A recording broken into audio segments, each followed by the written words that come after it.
Well, Abby, Zach, it started as a hostage situation last night. Now, when police got here and looked just behind this crime scene tape at a marijuana farm, they found 4 people dead, 1 injured, and no suspect in sight.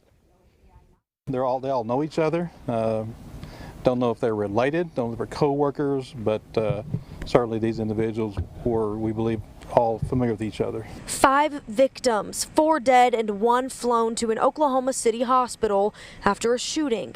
OSBI says men and women were among the victims. They haven't released their names or ages.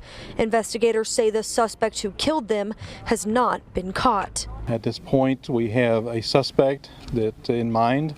We have no information specific to be able to share that information at this point. The quadruple homicide happened somewhere on what investigators say is around 10 acres of land. They did not clarify where it took place. This is obviously a marijuana grow operation. Our part of it in terms of the shooting investigation is the scene itself is about to wrap up. OBN is here, Oklahoma Bureau of Narcotics. They're going to transition over and conduct whatever work they will do at this point forward. OBN will be working to determine if the grow operation was licensed and legal. There's different housing units around.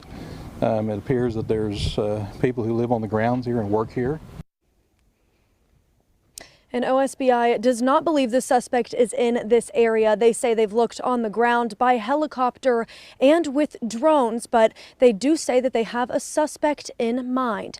Reporting live in Kingfisher County, Elise Jones, KOCO 5 News. Oh my goodness, Elise, just horrible, and so many questions still remain. As you can imagine, this has rocked that rural area and the small towns nearby. KOCO's Alexandria Williams now continuing our team coverage. And Alex is live now. Alex, you spoke with the landowners that are near this marijuana grow.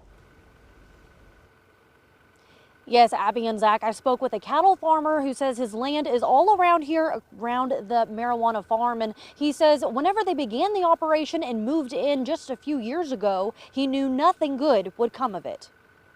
Ever since they passed that law, I was afraid this was going to happen. Cattle farmer David Bryan owns land surrounding the marijuana grow operation in Lacey and says since the operation began, they've been worried. A lot of people were scared of it, really, and we couldn't be because we farmed all around. We had to kind of go back, but I've had people tell me they didn't even like driving by there. He says the land was sold 2 years ago. Very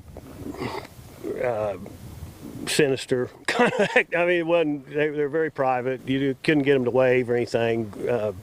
They had a gate. They kept closed all the time, unless they were coming or leaving. But it just, yeah, I never had a good feeling about it. He says an armed guard outside the buildings added to the uneasy feeling. It was outrage. I mean, it was nobody obviously wanted that. I mean, and.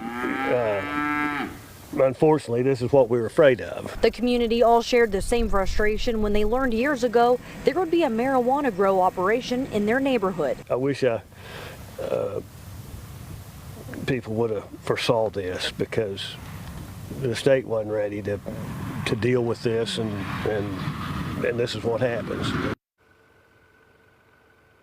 And to even know that, as we know, the suspect has not been caught and has not been identified, the community members I've spoken to say that they're going to remain worried and concerned for their safety until the suspect is caught.